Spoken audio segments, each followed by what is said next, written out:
सम्मानित साथियों, नमो बुद्धाय, जय भीम। हमेशा की भांति एक बार पुनः हम लेकर आ गए हैं डॉक्टर अंबेडकर संदेश।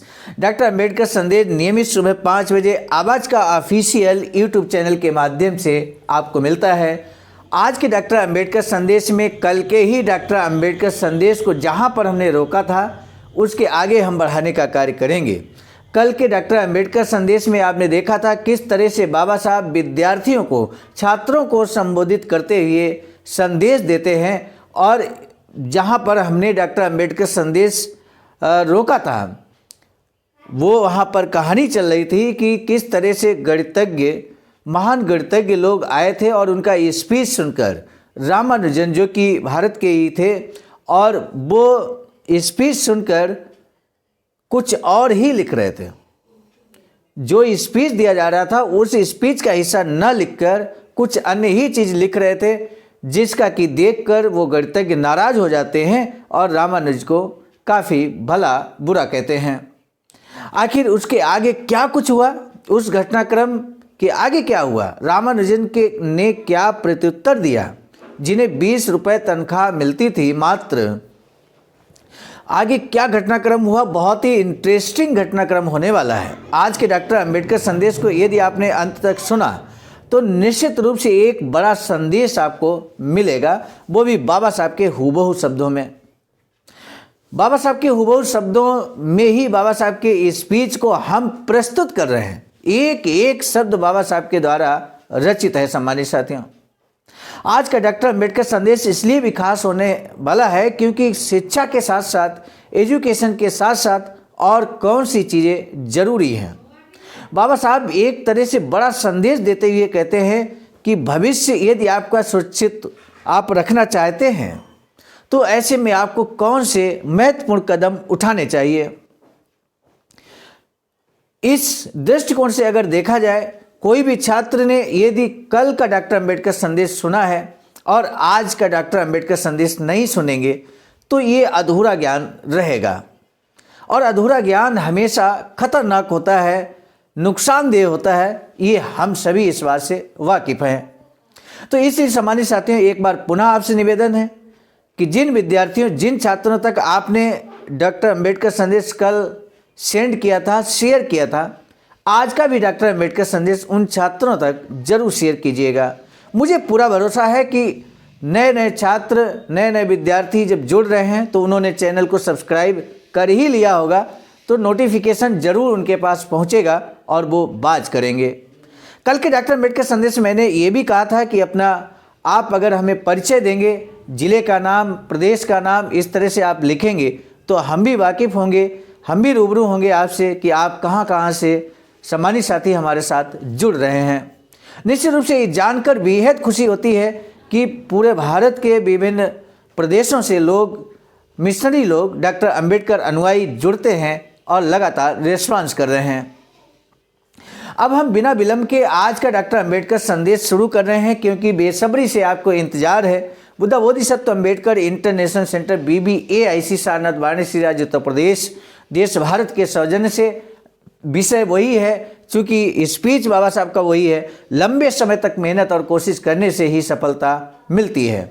बाबा साहब डॉक्टर अंबेडकर संपूर्ण वाङ्मय खंड 39 आज हम लेकर उपस्थित हैं पेज नंबर 172 से 175 तक।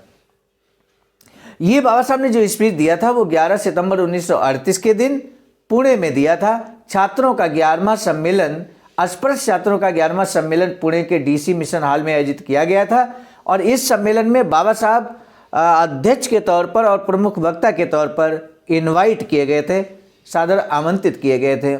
अब क्या कुछ बाबा साहब आगे कहते हैं रामानुजन के बारे में, जो कि आगे चलकर बड़े महान गणितज्ञ बने, लेकिन एक उनके अंदर कमी भी थी जिसका यहाँ पर बाबा साहब उजागर करते हैं। जब रामानुजन को गणितज्ञों ने, जो विदेशी गणितज्ञ थे, उन्होंने डांटा, फटकारा, भला बुरा कहा, तो रामानुजन ने क्या जवाब दिया तो उसको जानना बेहद जरूरी है। उस पर रामानुज ने कहा कि महाराज, जो गणित के प्रमेय आप बता रहे हैं उन्हें छात्रावास में ही हल किया है, उसमें मुझे नया कुछ दिखाई नहीं दिया। इतना ही नहीं, आपने जो बताए हैं उससे अगले प्रमेय भी मैंने जिस कॉपी में हल की है वह मेरे पास है। यानी कि जो प्रमेय बताई गई वहाँ पर स्पीच के दौरान 5-6 लगभग स्पीच सुने रामानुज ने, लेकिन वो अलग ही कुछ लिख रहे थे। इस बात को लेकर गणितज्ञ, महान गणितज्ञ भड़क जाते हैं और रामानुज को भला बुरा कहते हैं। तब रामानुज ने कहा कि हम तो आगे का काम कर रहे थे, ये काम जो ये प्रमेय जो आप सॉल्यूशन बता रहे हैं, प्रूविंग बता रहे हैं, वो हम ऑलरेडी छात्रावास में रहकर कर चुके हैं। अब यहां पर उन विद्वान प्रोफेसर गणितज्ञ ने क्या जवाब दिया, ये देखने लायक है। गणित के विद्वान प्रोफेसर ने उसकी कॉपियां देखी, रामानुज की कॉपियां देखी। रामानुज ने अपनी कॉपियों में गणित के अजीब से अजीब सवाल हल किए थे। उन्हें देखकर प्रोफेसर महोदय ने गवर्नमेंट ऑफ इंडिया को लिखकर सूचित किया कि जो व्यक्ति गणित का इतना महान विद्वान है, उसे आपने हर महीने 20 रुपए की तनख्वाह पर काम पर रखा हुआ है। उसने इस बारे में खेद प्रकट किया। इतना ही नहीं, उन प्रोफेसर महोदय ने उसे विलायत बुलाकर उसके ज्ञान का फायदा लेने के उद्देश्य से उसे मोटी रकम, मोटी तनख्वाह देकर काम पर रखवाया। वहाँ के लोगों को गणित सिखाने के लिए वह रामानुज को साथ ले गए और वह खुद भी उसके छात्र बने। लेकिन रामानुज का ब्राह्मण बीच में आ गया। यही एक कमी थी जो बाबा साहब यहाँ उजागर करते हैं। रामानुज के अंदर विलायत जाते हुए उन्होंने जितना भी रसोई का सामान जरूरी था वो सभी सामान साथ में ले लिया था। रामानुज ने ईंटों का चूल्हा बनाकर उस पर अपना खाना पकाकर वे खाया करते थे। यूरोपीय लोग एवं है, इसलिए उनके स्पर्श होने के कारण सुबह शाम उन्हें ठंडे पानी से नहाना पड़ता था। ठंड में जहाँ यूरोपीय लोग शुक्रवार के दिन ही हफ्ते में एक दिन नहाया करते थे, वहाँ ये पट्टा हर रोज सुबह शाम ठंडे पानी से नहाया करता था। इस प्रकार नहाने से उसे निमोनिया हो गया और उसकी मौत हो गई, वह चल बसा। बाबा साहब यहाँ पर एक बार पुनः जातिवाद किस तरह से हावी था, ब्राह्मणवाद किस तरह से हावी था दिल और दिमाग में, ये उजागर कर देते हैं। इतना महान गणितज्ञ होने के बावजूद उसके अंदर कितना जातिवाद था सम्मानित साथियों। इसी तरह लिबरल पार्टी के श्री चिंतामणि बेहद बुद्धिमान और मेधावी हैं, ये सब लोग जानते हैं। पूरे हिंदुस्तान में अव्वल दर्जे के संपादक और लेखक के रूप में विख्यात हैं। हमारे छात्रों में ये गलतफहमी आम है कि बीए की उपाधि मिलने के बाद आगे कुछ पढ़ना बाकी नहीं रहता। असल बात तो ये है कि बीए करने के बाद आप ज़्यादा से ज़्यादा शिक्षक के बिना पढ़ने के काबिल बनते हैं। बहुत बड़ी बात बाबा साहब कहते हैं जो छात्रों के लिए उपयोगी है। जनरली तौर पे हम आप सभी ने देखा, बीए एमए करने के बाद ये मान लिया जाता कि एकेडमिक एजुकेशन पूरी हुई, इसके आगे परीक्षा। तो बाबा साहब कहते हैं कि जब आप हायर एकेडमिक एजुकेशन गेन कर लेते हैं, उसके बाद आप बिना शिक्षक के भी पढ़ सकते हैं, बिना शिक्षक के पढ़ सकते हैं, सेल्फ स्टडी कर सकते हैं, उसके योग्य आप बन जाते हैं। बाबा साहब का कहने का ये तात्पर्य है, यानी अब बिना शिक्षक, बिना स्कूल के भी आप किताबों के सहारे पढ़ सकते हैं, काबिलियत निखार सकते हैं। यानी कि जो पढ़ना है वह आगे ही होता है। जिंदगी भर भी आदमी अगर पढ़ना चाहे तो विद्या के सागर के किनारे वाले घुटने तक के ज्ञान के पानी में ही वह जा पाएगा। यानी कि जीवन भर यदि पढ़ना चाहता है इंसान तो जीवन भर वो पढ़ सकता है। लेकिन बाबा साहब एग्जाम्पल देते हैं कि सागर में घुटने तक ही पानी के बराबर ही ज्ञान उसे प्राप्त होगा। विद्या के साथ साथ हमें शील भी होना जरूरी है। यानी कि सिर्फ विद्या से कोई लाभ नहीं है, ये बात बाबा साहब कहते हैं। शील के बगैर विद्या किसी काम की नहीं, क्योंकि विद्या एक शस्त्र है। किसी के पास अगर विद्या रूपी शस्त्र हो और अगर वह शीलवान हो तो विद्या रूपी हथियार के सहारे वह औरों की रक्षा करेगा। लेकिन विद्यावान व्यक्ति अगर शीलवान ना हो तो वह अपनी विद्या से दूसरों को नुकसान पहुंचाएगा। दोनों बातें बाबा साहब ने कही कि व्यक्ति अगर शीलवान है तो विद्या का इस्तेमाल औरों को रक्षा करने में लगाएगा, लेकिन अगर शीलवान व्यक्ति नहीं है, विद्या प्राप्त कर ली है, तो वो दूसरों को नुकसान पहुंचाएगा। विद्या तलवार की तरह है, उसका महत्व उसे धारण करने वाले पर निर्भर करेगा। अज्ञानी इंसान किसी को धोखा नहीं दे सकता। किसी को धोखा कैसे दे सकता है, ये उसे पता ही नहीं चलता। अज्ञानी व्यक्ति को ये पता ही नहीं है कि धोखा कैसे दिया जाएगा। लेकिन पढ़े लिखे लोग जानते हैं कि कैसे किसी को धोखा दें, और किसी को धोखा देने के लिए जरूरी युक्तिवाद उनके पास होता है। इसलिए वे सच को झूठ और झूठ को सच साबित कर सकते हैं। हर गांव में वहां के ब्राह्मण व्यापारी और अन्य पढ़े लिखे लोग चालाकी कर लोगों को कैसे उगते हैं, ये आपने देखा ही होगा। चालाकी करने के लिए बुद्धि और चतुरता की जरूरत होती है, लेकिन चतुरता और बुद्धि को अगर सदाचार का साथ मिले तो यह चालाकी या धोखाधड़ी नहीं करेगा। बाबा साहब कहते हैं कि बुद्धि को अगर यहाँ पर सदाचार का साथ मिल जाए, चतुराई को सदाचार का साथ मिल जाए, अच्छे आचार विचारों का साथ मिल जाए, तो ये चालाकी या धोखाधड़ी नहीं करेगा। इसीलिए पढ़े लिखे लोगों का सीलवान होना जरूरी है। अगर पढ़े लिखे लोगों में सील ना हो तो उनकी शिक्षा में ही समाज का और देश का विनाश है।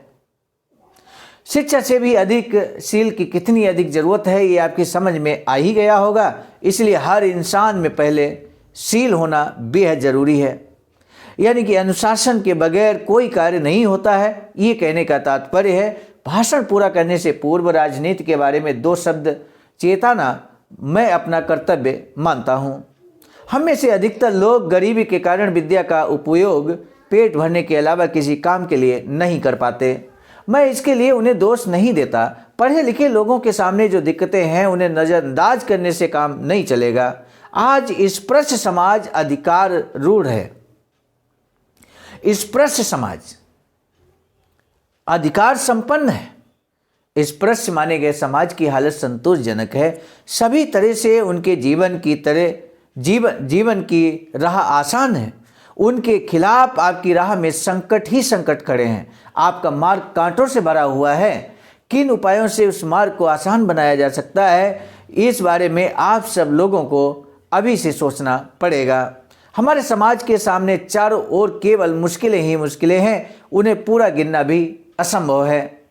हम अल्पसंख्यक हैं। संख्या बल के सहारे इस पर समाज आज हम पर जो जी चाहे जुल्म ढा रहा है। आज अगर हम कोर्ट कचहरी जाएं तो हमें क्या दिखाई देता है?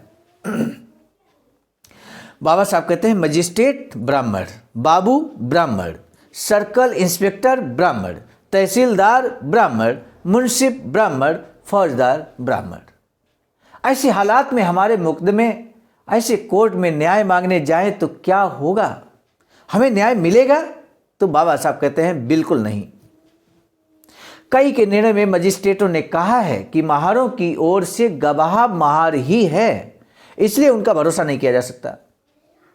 लेकिन इस स्पृश्य जातियों की ओर से इस स्पृश्य जाति के ही व्यक्ति की गवाही मजिस्ट्रेट को चलती है। और तो और आज की कांग्रेस प्रमुख भी कांग्रेस वालों की ही मदद करने के लिए तत्पर रहते हैं। ऐसे हालात में मौके के पद पर हमारे पास आने तक हम पर जो हो रहे जोर जुल्म कम नहीं होने वाले, ये पद कैसे पाए जा सकते हैं, ये सोचने की बात है। आज स्पृश्य माने गए कांग्रेसियों में चोर और लुटेरों के बीच होती है वैसी दोस्ती है। उनकी दोस्ती में जो शामिल होते हैं वे उनकी तरफ थोड़ी सहानुभूति से देखते हैं। जो लोग उनमें शामिल नहीं होते उनकी तरफ उनका क्रूर रुख कैसा होता है हम सब जानते हैं। इसलिए इस बारे में आपको 2 बातें बताना चाहता हूं। पहली बात ये कि हम सबको संगठन बनाकर रहना होगा। हम सभी स्पृश्य अगर एक हो जाएं तो इस भेदभाव की दीवार में कहीं ना कहीं दरार पड़ेगी ही। लोग अज्ञानी हैं, वे न तो पढ़ सकते हैं और न सोच सकते हैं। गांव के जो ताकतवर लोग होते हैं उनके कहे के अनुसार बरतने के लिए वे तैयार होते हैं। डर के कारण लोगों में फूट पड़ने की संभावना रहती है। इसलिए एकजुट रहना जरूरी है। लोगों को एकजुट बनाने के लिए छात्र क्या करने के लिए तैयार हैं? छात्र एकजुटता को कैसे निभाएंगे, इस बारे में बड़ी आशंका है। छात्रों को विद्या प्राप्त करने के लिए कड़ी मेहनत करनी चाहिए, लेकिन साथ ही उन्हें संगठन बनाने के काम की जिम्मेदारी अंततः अपने कंधों पर लेनी ही पड़ेगी। हम सभी की इच्छाएं पूरी करने की सामर्थ्य हम में से किसी के पास नहीं है, लेकिन अपनी निजी इच्छाएं आकांक्षाएं पूरी नहीं हो रही हैं। इसलिए तुरंत अलग थलग रहने से हम अपना ही नुकसान कर रहे हैं। इसलिए इन बातों को नज़र के सामने रखते हुए अपने स्वार्थ को परे रखकर संगठन बनाने के लिए मेहनत करें। निजी स्वार्थ से समाज के फायदे को वरीयता दें। बाबा साहब ने यहाँ एक ही सेंटेंस में बड़ी बात कह दी सम्मानित साथियों, निजी स्वार्थ से समाज के फायदे को हमें वरीयता देनी होगी। दूसरी बात यह है कि अपने उद्धार के लिए हरिजन सेवक संघ की तरह हजारों संस्थाएं स्थापित हुई हैं, लेकिन उनका अंतिम उद्देश्य क्या है ये समझ नहीं आता। उनका काम कर्तव्य करने के इरादे से शुरू है या मुर्गी को दाना डालकर उसे पकड़ना और काटने जैसी स्वार्थपरक बुद्धि है। इन संस्थाओं के लाभ के क्या परिणाम निकलेंगे ये सोचने की बात है। इन ब्राह्मणों की संस्थाओं से अगर हमारे छात्र कुछ फायदा उठाते हैं तो डर इस बात का है कि जिसका नमक खाओ उससे बेईमानी न करो के नाते हम अपना स्वत्व भूल जाएंगे। द्रोण और भीष्माचार्य के उदाहरण हमारे सामने हैं ही। पांडवों का पक्ष न्याय का होने के बावजूद आप उनके खिलाफ क्यों लड़ रहे हैं, ये सवाल जब भीष्म से पूछा गया तो उन्होंने जवाब दिया कि अर्थस्य पुरुषोदासा, यानी मैं जिनका भात खाता हूं उनकी तरफ से मुझे लड़ना पड़ेगा। इस जवाब में इंसान के सामान्य स्वभाव का चित्र बना है। इसीलिए इस पृष्ठ वर्ग द्वारा शुरू की गई संस्थाओं से फायदा उठाने से पहले हमें ये फायदा ले लेना चाहिए या नहीं ये सोचना जरूरी है। अर्थात मैं इस बारे में एक बात बताना चाहता हूं कि पुराणों में देवों और दानवों के बीच युद्ध हो रहा था। एक कहानी सुनाते हैं बाबा साहब।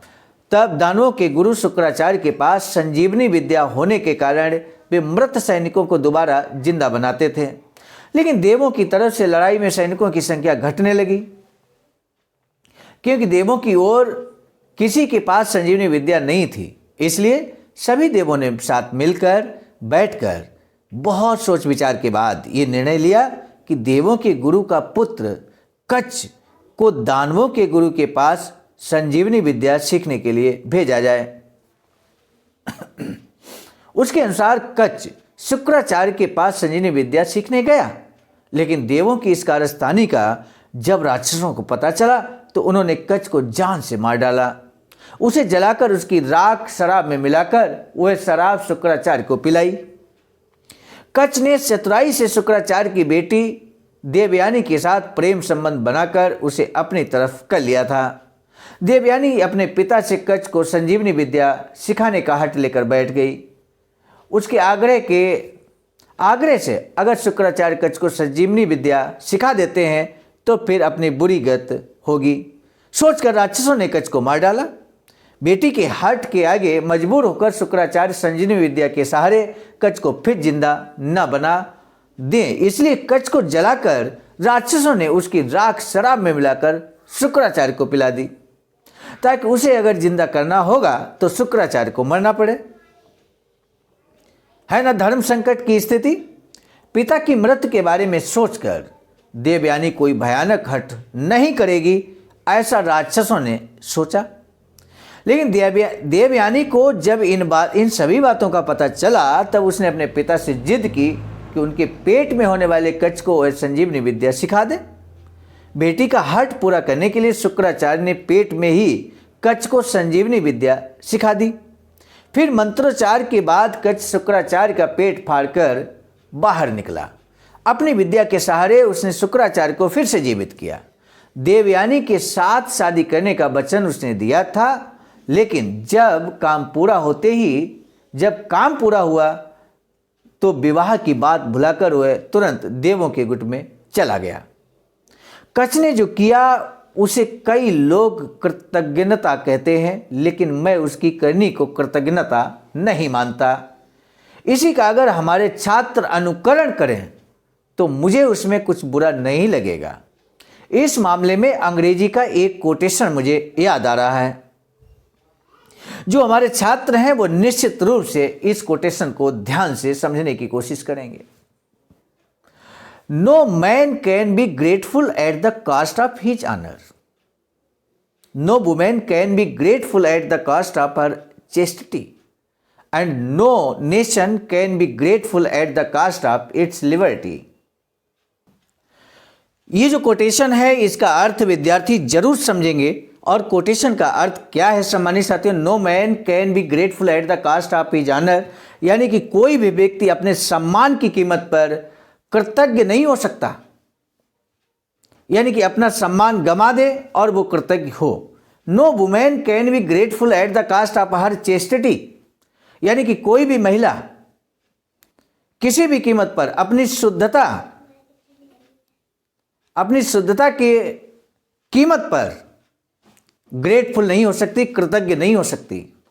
And no nation can be grateful at the cost of his liberty, यानी कि कोई भी देश, कोई भी राष्ट्र अपनी आजादी की कीमत पर कृतज्ञ नहीं हो सकता। मिस्टर गांधी जो सत्य और अहिंसा की बात करते हैं, उसका मतलब ही मेरी समझ में नहीं आता। सत्य कब और किसे बताएं, इसका मिस्टर गांधी ने अब तक कोई जवाब नहीं दिया है। कल्पना कीजिए, मेरे पड़ोस में एक अमीर आदमी रहते हैं, वे मेरे मित्र हैं, इसलिए वे अपनी थाली कहाँ रखते हैं ये मैं जानता हूं। मित्र थाली कहाँ रखते हैं मैं जानता हूं, इसीलिए अगर चोर आकर मुझसे पूछे कि आपके पड़ोसी ने अपनी दौलत कहाँ छिपाई है, बताइए, तो सच बताकर मित्रता के साथ धोखा करें या झूठ बताकर मित्र की थाली बचाएं। निश्चित रूप से हम सभी इस बात से वाकिफ हैं कि सत्य अहिंसा का नारा महात्मा गांधी ने दिया था। तो बाबा साहब कहते हैं कि वो कब सच बोला जाए ये उन्होंने कभी नहीं बताया। और ये सिचुएशन बाबा साहब यहाँ कह रहे हैं, आप भी चक्कर में पड़ गए होंगे कि आखिर यहाँ पर सच बोला जाए या झूठ बोला जाए। ऐसे एक नहीं सैकड़ों उदाहरण दिए जा सकते हैं। आखिर मैं आपसे बस इतना ही कहना चाहता हूं, विद्यार्थियों से कहते हैं बाबा साहब, कि आप अगर एकजुट होकर रहोगे तभी कुछ कर पाओगे। हमारे समाज पर हजारों सालों से जो जोर जुल्म हो रहा है, जो अन्याय होता आया है, उसके निवारण की जिम्मेदारी आज की पीढ़ी को अपने कंधों पर लेनी चाहिए। हमारे समाज में एकता की बड़ी जरूरत है। एकता के कारण ही हम ये काम कर पाएंगे, इसका मुझे यकीन है। इस बारे में कठोर अनुशासन के पालन से ही कुछ हो सकेगा। अनुशासन के बिना सब और कोलाहल फैलेगा, कोलाहल फैलेगा और अपने समाज का नाश हो जाएगा, विघटन हो जाएगा। इसलिए सबको सुयोग्य एहतियात बरतने चाहिए। संगठनशील अनुशासन, शिक्षा के साथ साथ जो बात बाबा साहब यहाँ कहते हैं, संगठनशील और अनुशासन को बढ़ाएं और इसके सहारे, उनके सहारे समाज की उन्नति का फायदा कमाएं। इतना कहकर मैं आपसे विदा लेता हूं। सामान्य साथियों, आज का ये स्पीच जो दूसरा भाग था, कल के स्पीच का ही दूसरा हिस्सा था, बाबा साहब का ये क्रांतिकारी भाषण यहाँ कंप्लीट हुआ। और निश्चित रूप से दोनों स्पीचेज जो जिन साथियों ने, जिन विद्यार्थियों ने, जिन छात्रों ने सुने हैं, समझे हैं और अगर वो अमल करेंगे तो गारंटी है कि आप जीवन में कामयाबी हासिल करेंगे। डॉक्टर बाबा साहब भीमराव अंबेडकर ने रामानुज का उदाहरण क्यों दिया, इस पे आप विचार कीजिए।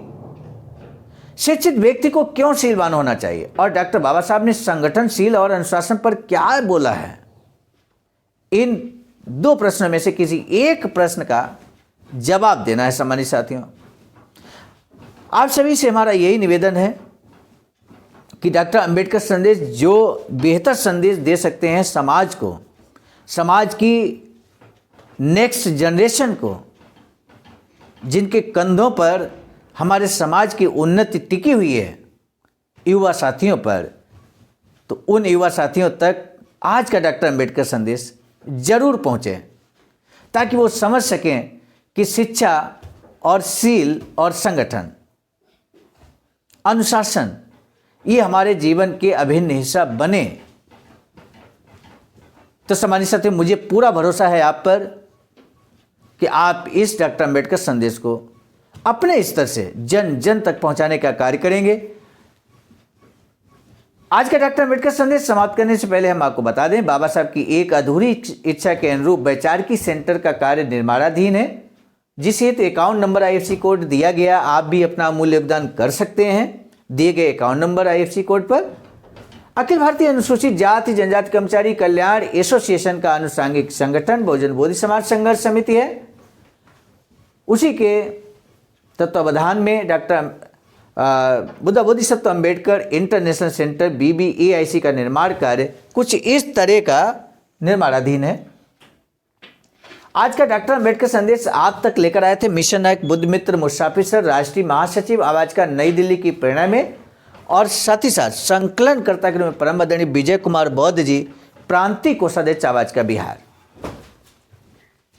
प्रस्तुतकर्ता के रूप में मैं स्वयं सर्वजीत आर्य, राष्ट्रीय कोषाध्यक्ष आवाज का नई दिल्ली।